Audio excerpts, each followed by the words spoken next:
Intersection Magazine Podcast.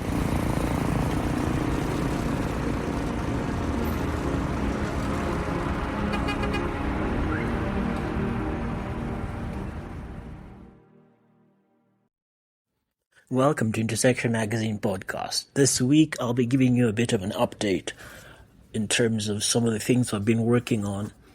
I rarely participate in applications. I actually wrote a piece maybe 10 years ago. I called it Apply No More, My Son. And it was really an effort to pivot or to stop thinking in terms of applying or being part of the job-seeking process and just going completely the other way. But I got tempted to do the same or to do so maybe about a month and a half ago. So one was an application for a competition, and the other was to be part of a team, an investment team. So that's what this podcast is going to be about, some of the lessons I learned and the way forward. Once again, this is Intersection Magazine Podcast, and I'm your host, Nicholas Kianda.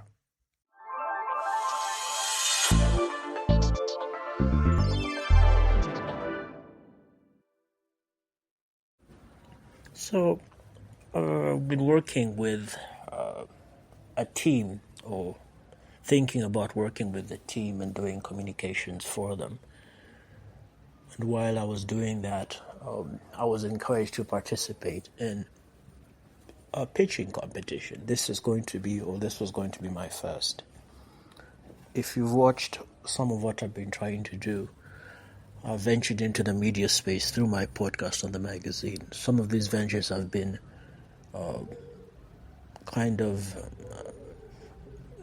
not really things that I prepared for. It's just I enjoyed doing something and ended up doing it repeatedly for a couple of years till I decided I was going to monetize, and then eventually moved from print media and added the audio through the podcast. Through the podcast and the magazine, I've been able to travel, create collaborations and partnerships, as well as do media tours, in addition to some of the work that I was already doing before. So when this opportunity to get some of what I was doing already and put it into an application came, I said, why not? Valuable lessons to learn, maybe some tips about this whole application process, what are the requirements, key lessons about finances, about performance. I noticed, for example, that the one particular application expected some form of performance record for a period of about 5 years, as well as projections. And that's probably some of the areas where I fell a little bit short. They also wanted to know bits and pieces in terms of your pitch, your vision, your mission, staff. Although what I think was rather strange is you find very few pitches that recognize the possibility that there are actually businesses that are led by one founder. That's an area that I think some of you will enjoy reading about or learning about. Sole founder organizations that are actually making millions or billions, if you want, and how they're doing that. And I think in the age of artificial intelligence, these are ideas that we should be exploring, because assistance and staffing, some of those can be taken care of by artificial intelligence and chatbots and some of those applications. So that was the first part. Unfortunately, I didn't proceed to the second round. Hopefully, though, there will be some partnerships in this regard with media, which I look forward to, and I'll keep you informed or at least you will hear about those later on. The second one was for a position which was going so well. I mean, this was something that had about 6 rounds. I went all the way to the 5th round. And it's in the 5th round that I received that crazy letter that says, unfortunately, or thank you very much for applying, or you're awesome for applying, but, I love the way they phrase those. One of the areas I think I was weak was in my investment thesis. I wasn't too clear about that. My perspective was I was thinking more in terms of possibilities of mental health or applications around mental health. The second thing I think I needed to brush up on was, that I probably didn't answer too well, was how much I was expecting in terms of a salary, a yearly salary. I gave two different figures when I was asked to do so in the written application or in the form application, as well as in the oral application. The oral application was quite intense because you had a few minutes, maybe sometimes under 30 seconds, to give a response. So you read an answer that had maybe in some sections 3 parts, and you had to respond to those 3 parts quite quickly. So I think that was rather challenging. But, as I said, got through 5 stages and the 6th was not able to proceed. Now, I was also getting second thoughts, because one of the reasons why I applied to this particular position was because one of the people that I follow, actually 2 of the people that I follow, certainly seem or were connected to an investment firm that seemed quite attractive. One of the people that I follow was also the person who encouraged me to get into podcasting. The other was writing extensively, and her insights into what was going on in the ecosystem in Kenya were very useful for some of the pieces I wrote. Consequently, I started following some of what she was writing. She ended up moving to abroad. I won't say where she excelled in her work, so I traced all this back to her internship at one of these ventures that I was interested in applying to. So I thought, man, if this lady and this guy were part of this ecosystem or benefited from a connection to this internship, then I might as well do the same. In terms of takeaways, apart from some of what I think were the errors that I made, I'm interested in the structure of their curriculum. So I'm going to be reviewing that for myself. What, do they think all those that are interested in getting into the VC or the angel space should know? I think they have a list of about 9 specific subjects that they cover. So I'm interested in that. I'll look at that on my own. I'm also going to see if I can get more access to some training that I was attracted to. That's part of the Egyptian private equity foundation that they were offering, that the Egyptians were offering, and that I was interested in. This was, I suppose, a hybrid because it was both online as well as physical, so you actually had to be in Egypt. So that's something I'm going to pursue. But as I said, my weaknesses was in my inability to fully grasp or to fully state what I think was going to be a fair compensation for the period of 1 year. In addition to the question of where I hope to be established should the internship or the project work. I think I stated 2 African countries. They were interested in one. So I wasn't able to answer the question like I think they saw fit.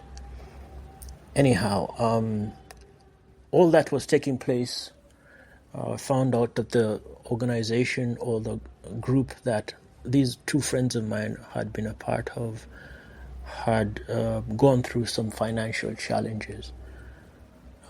So this also kind of brought me a sense of fear as to the challenges we are going to face, or that I was going to face, were I to be part of an investment or VC group. This group that has faced some challenges was very active in the space, on the continent, but it looks like there was an issue with some misappropriation of funds. So I suppose I was a bit weary when I read this news and started to get a little bit fearful. Anyhow, so this is where I'm at right now.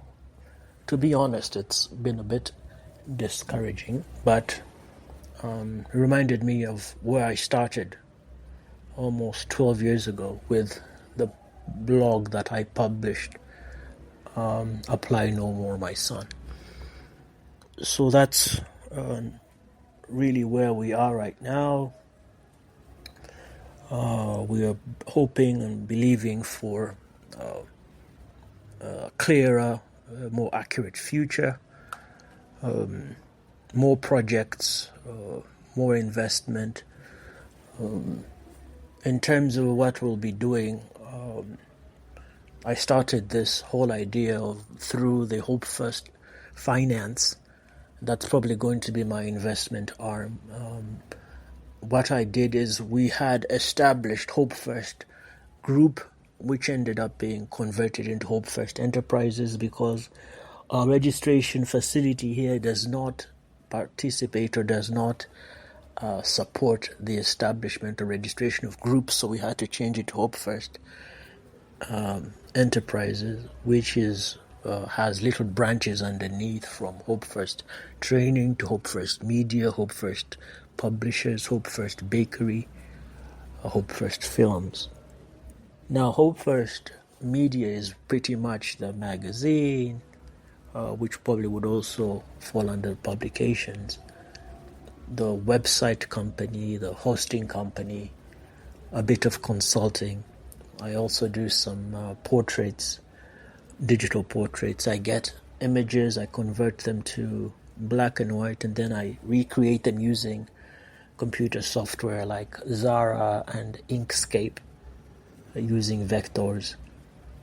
Then what we do with Hope First Training is we get all the aspects that we do well in Hope First, the whole organization, and we train other people about how to do all of that. So that's the training function. Hope First Finance was created to give people what I call soft loans. It's a little bit like using what the Muslims have for Sharia law or Sharia loans or businesses, where the belief is that people who share your faith are not supposed to be charged interest. So what I thought about doing back then was just a safer way, an easier way to save my money. Say, if I get 100K and I give it to someone and I'm guaranteed that they'll pay back in a year or less without interest, then my money is safe. So that is why we created Hope First Finance. Now, if, for example, the person that I'm giving this loan, for example, or needs a website designed, I could do it for free or I could do it for a subsidized cost. So that ends up being a part of us investing or financing other businesses. The bakery speaks for itself. It was created primarily to serve the innovation and incubation space. People who operate in those areas have different habits. They're constantly behind the screen, don't have time to eat, food as we know it, so finger foods or snacks. So that's what we do. For the most part, I was more active around the festive seasons, but that has changed. So now we do cupcakes, which have proven quite successful. One of the changes we've had to make was stop an order that was costing the company a bit too much. So we're hoping to first get to the place where we can scale up and get some bigger machines before we restart that project. In the meantime, trying to make sure that we can at least meet the demand for the few clients we have, about maybe 3 clients, wanting orders maybe once or twice a week. So as long as I can satisfy those and save up enough for bigger equipment, then we're going to be okay. Hope First Films, and then Hope First, the other one is actually Preacher. Preacher is the spiritual version of my Twitter function, and I also have an accompanying blog that's written to cater for religious subjects. Hope First Films is actually a bit expressing a bit of my interest in films. So we do, in the magazine, we also have a movie review section or a series review section that we publish.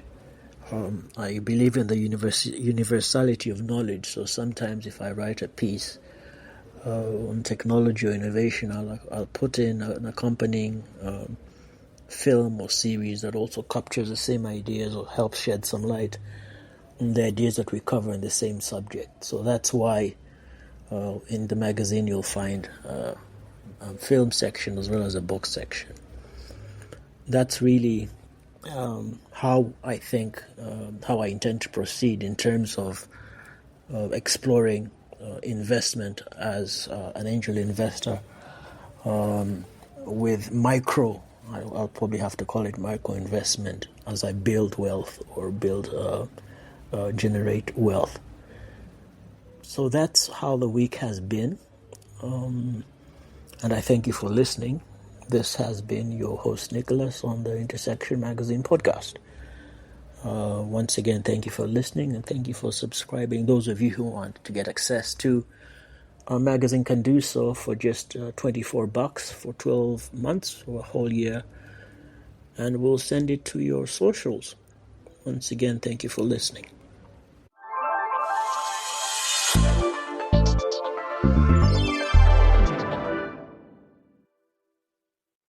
Now, in the podcast, I mentioned two projects, so to speak. One was an application for a continental-wide competition in which I presented one of the businesses that I've been running for a while. The second was for a position in a VC firm,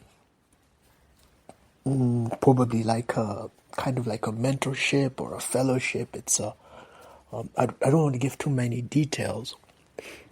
And I don't want to jeopardize any opportunity that I might end up working with them in the future. But those were the two opportunities. Now, the first one had, being continental, had upwards of 20,000 applications. The second one, I'd assume probably less. But here's the interesting part. For the first one that had 20,000 plus, they provided feedback in terms of how I performed in the round. And I want to share this feedback with you. They also provided access to my application form, which I can download using in PDF format. But the most, I think, important part is giving me feedback. Now, with some consultation with the team that was a part of this effort, I learned that they might have made use of some form of artificial intelligence to go through the 20,000 plus applications. But that's still a hard sell, to be able to extract the relevant information for feedback. So this is really, really impressive. So let me go through what they suggested. They said, clarify your value proposition. Make sure your product or service clearly addresses a specific pain point for your target customer. And then they made some suggestions for tools that I could use to refine my value proposition. The second point they made for what they felt were weaknesses in my application was to strengthen my business model. They said, review how your business makes money and where there are opportunities to increase the efficiency or diversify revenue streams. And now, of course, this is relevant for my bakery. This is relevant for the podcast. This is relevant for the magazine, but specifically for the part that I submitted in the competition.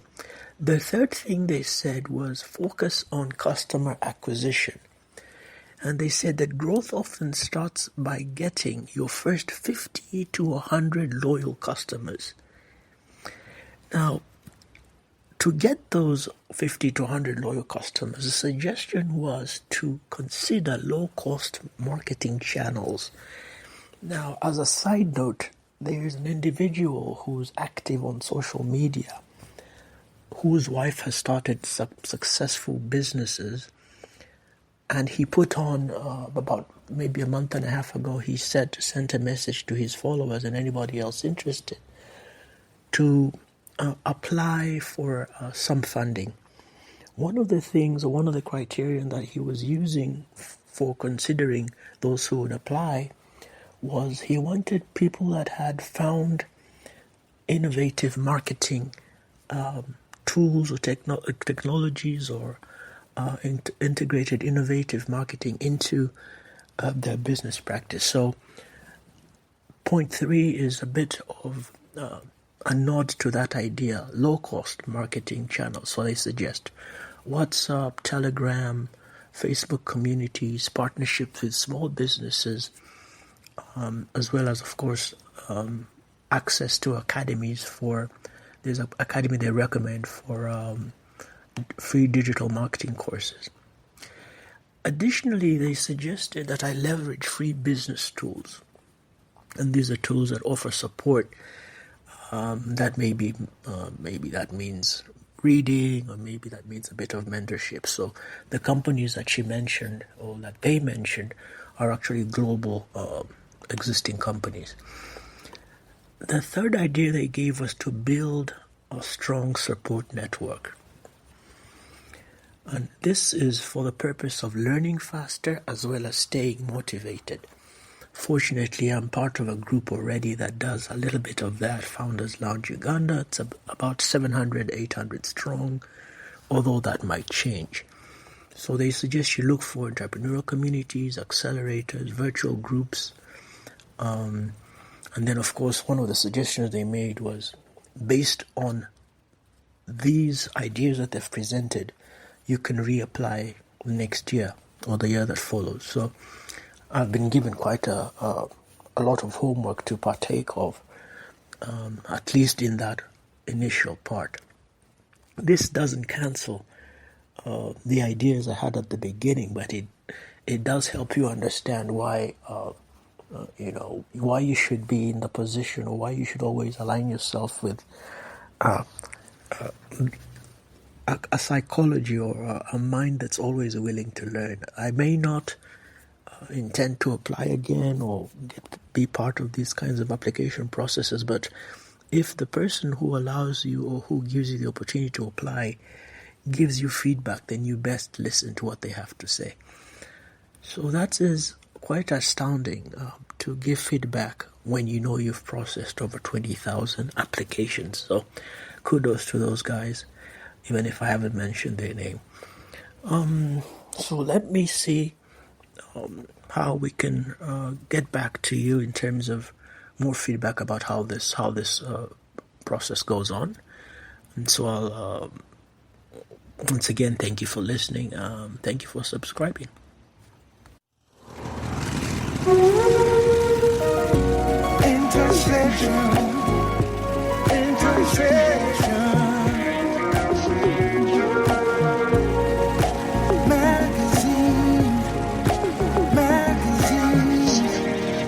Intersection Magazine Podcast.